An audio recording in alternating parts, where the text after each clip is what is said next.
Bom dia, meus amados irmãos, a graça e a paz do nosso bondoso Deus e o amor do nosso Senhor e Salvador Jesus Cristo esteja em cada um de nós, hoje e sempre, nos fazendo crescer no conhecimento e na sua graça maravilhosa.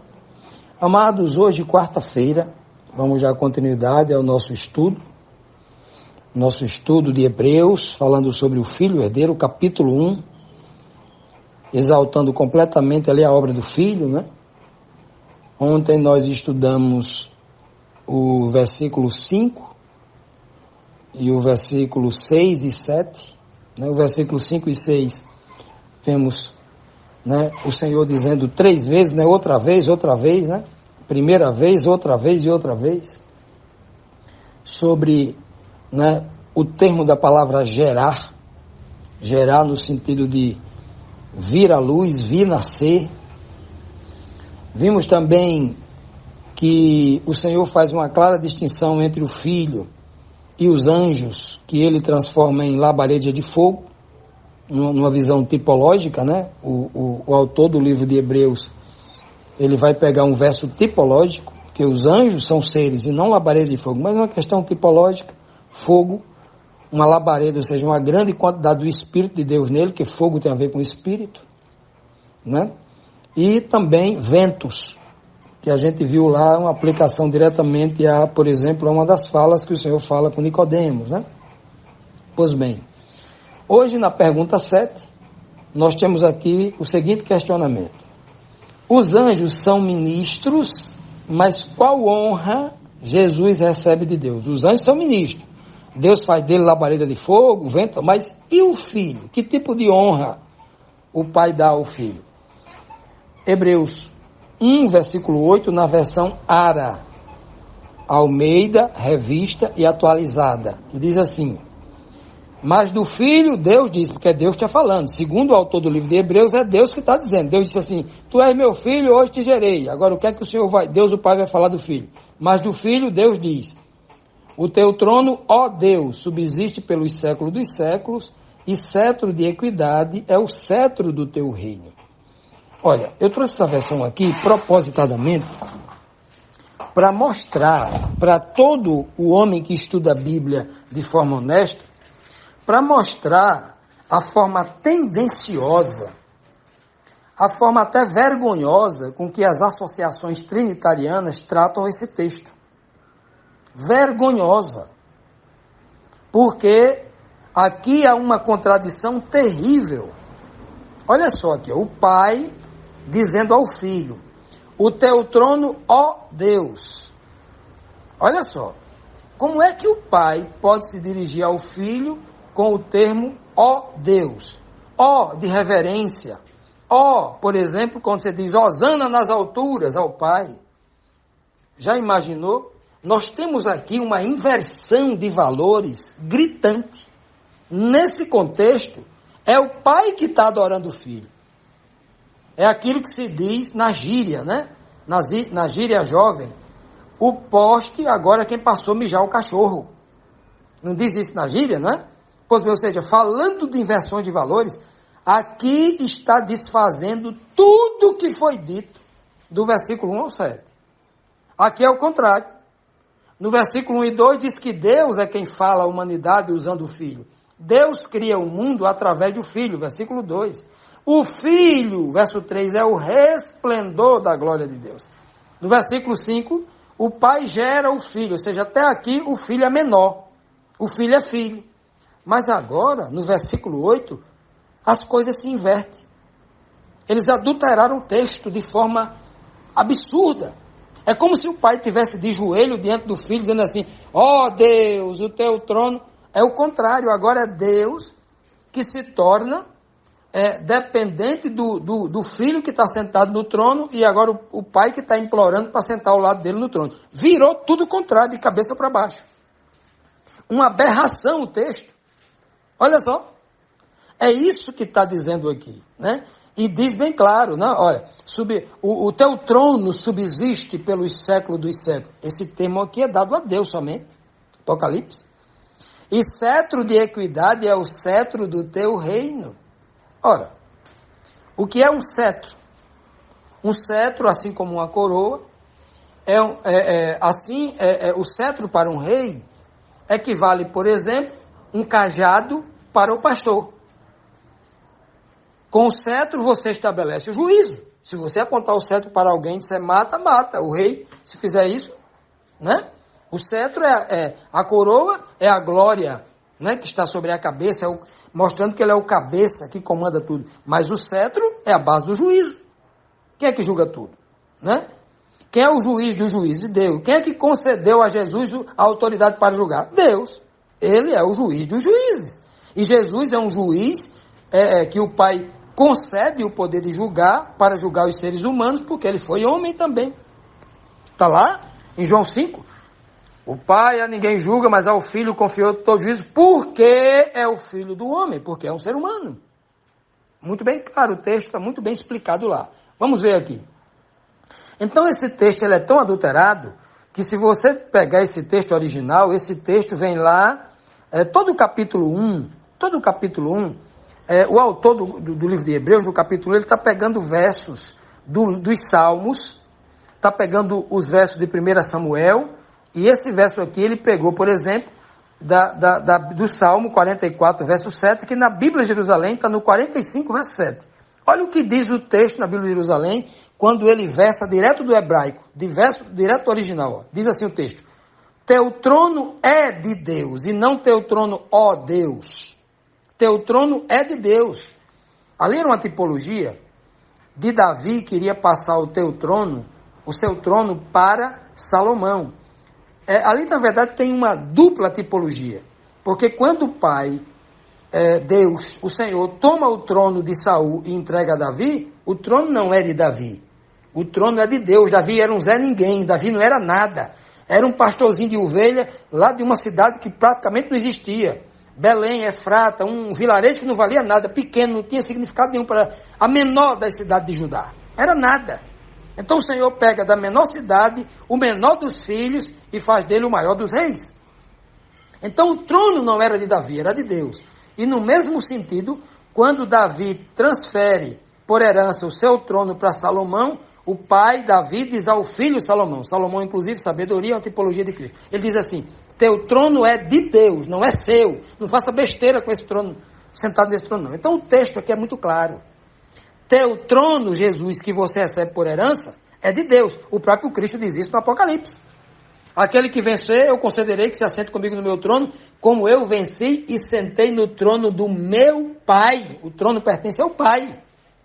Teu trono é de Deus, para sempre e eternamente. O cetro do teu reino é cetro de retidão. Olha que coisa linda.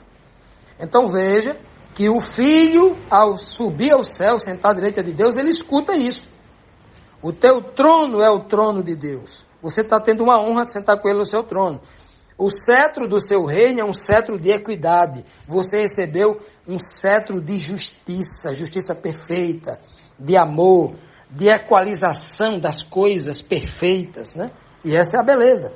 Inclusive, se você pegar a Bíblia de Jerusalém, quando você vai lá na nota de rodapé do Salmo 45, verso 7, ele ainda complementa, ele diz assim, ó, lá no livro de Hebreus, capítulo 1, versículo 8, está escrito, teu trono, ó Deus. Esse termo Deus lá, aplicado a Jesus, está apenas no sentido vocal, no vocal, na vocalização. Cristo não é Deus o Pai. No grego, no Novo Testamento, Theos, o termo Theos, aplica unicamente ao Pai e não ao Filho. Então, ele diz assim, apenas no vocal. Em que sentido é o vocal? Aquele sentido do Antigo Testamento, quando a Bíblia chama Moisés de Elohim. Então, vocalicamente, Moisés era um Deus diante de Faraó, no sentido de que ele estava representando os interesses de Deus. Nesse sentido. Todos os juízes eram Elohims, quando representavam o interesse de Deus. Os sacerdotes eram Elohims. A Bíblia diz em Zacarias 12:8, que tanto Davi e toda a sua casa, Davi e Salomão, até Jesus, eram Elohims. Então, Cristo é chamado de Elohim, e Elohim no Antigo Testamento, infelizmente, é traduzido como Deus, numa imprecisão incrível. Não, mas é chamado, nós, na nossa língua portuguesa, toda a palavra Deus no Antigo Testamento, o termo é Elohim, ok? Elohim. Então, Cristo é chamado, todo aquele que representa os interesses de Deus, no sentido santo, é um Elohim, no Antigo Testamento. Embora Deus o Pai seja o Elohim primeiro, número 1, o maior de todos, né? Pois bem, então qualquer um, Deus pode pluralizar, até porque Elohim significa uma pluralidade de atributos. Deus pode compartilhar a sua autoridade com Moisés, com quem ele quiser, com Moisés, com Davi, com Salomão, e por que não compartilhar com Jesus, o seu filho, o maior de todos os Elohims, o maior de todos os representantes dos interesses de Deus aqui na terra, por meio de quem Deus operou tudo, obviamente. Então, no comentário de rodapé da Bíblia de Jerusalém, você vai encontrar essa questão bem clara, no sentido vocálico, apenas para dizer que ele é o Elohim, o representante de Deus, e não o próprio Deus. Continuando, amados, o verso 8 diz, Jesus é um segundo Deus, e ainda tem outros deuses companheiros, é isso mesmo? Veja aqui, ó, se eu disser no verso anterior, no verso 8, que Jesus é Deus, eu tenho um problema grave aqui, ó. Gravíssimo. Olha o que o texto diz, Hebreus 9. Isso ainda o pai falando com o filho, ó. Meu filho, amaste a justiça e odiaste a iniquidade. Por isso, Deus, por isso Elohim, o teu Elohim, por isso Deus, o teu Deus. Por que eu estou dizendo Elohim?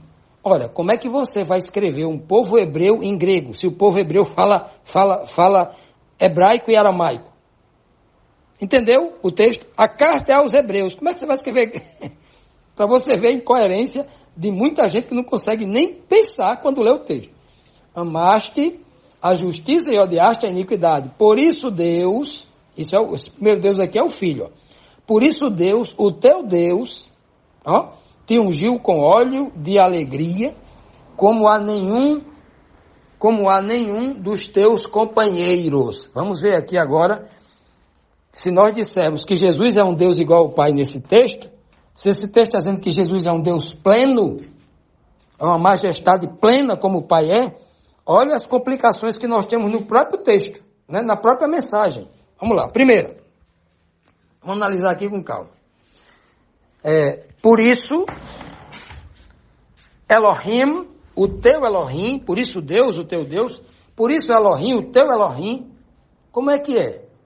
Quem já viu um Deus ter outro Deus? Já imaginou isso?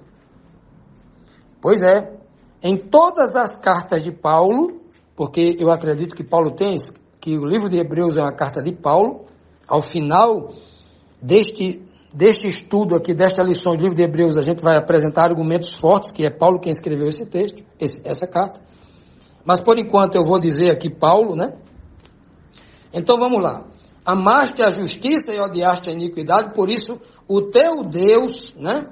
Por isso Deus, o teu Deus. Paulo está escrevendo aqui para os gregos e obviamente ele vai escrever para os hebreus, desculpe, não os gregos, para os hebreus. Obviamente ele vai escrever na língua dos hebreus. Então o texto coerente seria, por isso Elohim, o teu Elohim. O mesmo Paulo vai escrever em todas as suas cartas a seguinte frase.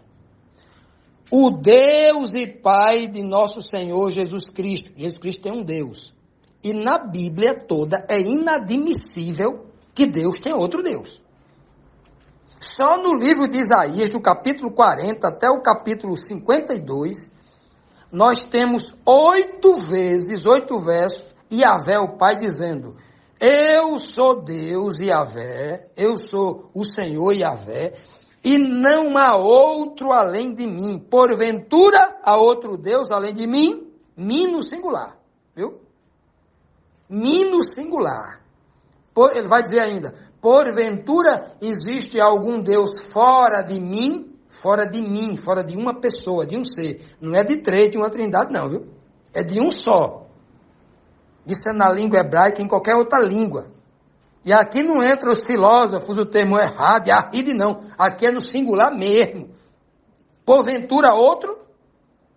Ele pergunta várias vezes, deixando bem claro que só Yahvé é o único Deus.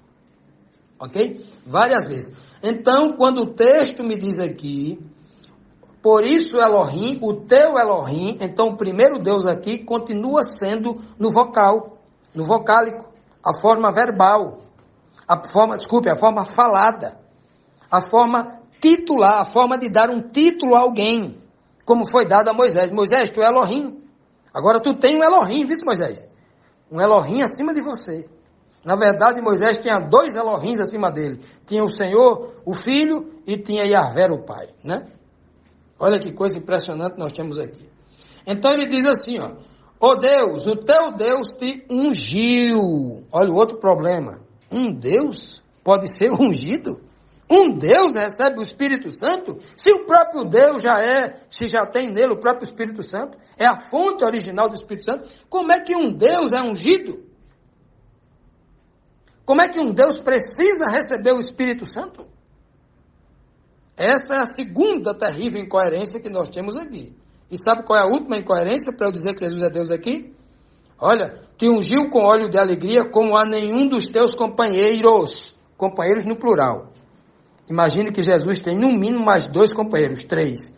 Então aqui, olha, existe 4 deuses no mínimo nesse texto: o Pai, Jesus Cristo e os companheiros de Jesus, que foram ungidos também. Já imaginou a quantidade de deuses que tem aqui nesse texto? Se Jesus é um, tem companheiros, no mínimo ele tem mais 2, são 3 com Jesus. E o Pai que ungiu esses 3. Já não temos mais uma trindade, temos agora uma tetradade. São 4. Já imaginou que bagunça a doutrina da trindade fez ao tentar mexer neste texto do versículo 8, tentando chamar Cristo de Deus? No versículo 9, piorou as coisas, bagunçou o texto todo. Sabe por que acontece isso? Por que a igreja da Idade Média fez isso? Porque só ela tinha o Novo Testamento. E então os copistas começaram a mexer segundo sua própria vontade, mexendo um pouco aqui e um pouco ali. Só que esta palavra, o Novo Testamento, está inteiramente submisso ao que já foi dito lá no Antigo Testamento. Eles não podem mudar os 5 textos do Deus único do livro de Hebreus, de Deuteronômio, do livro do Êxodo, do livro de Números, do livro de Samuel, do livro de Josué, né? Do livro de Daniel, de Ezequiel, de Isaías. E não tem como tirar isso. Está lá um princípio bem estabelecido. Não tem 2 pessoas deuses, é um só, no singular. O único Deus. Ora, mas isso não é do Antigo Testamento, não? Porque o Novo Testamento, o próprio apóstolo Paulo que escreve aqui, ele escreve lá em 1 Coríntios 8,6. Olha, o verso 5 diz: se para muitos aí pagãos existe muitos deuses e muitos senhores, porque para eles, né, todo líder de sinagoga é um senhor. Toda pessoa que quer assumir o lugar de Moisés é um senhor. Toda pessoa que se alega profeta no meio deles é um senhor. E há também muitos deuses, né? Todas as nações vizinhas de Israel eram politeístas, né? Roma tinha um deus para cada dia do ano, por exemplo.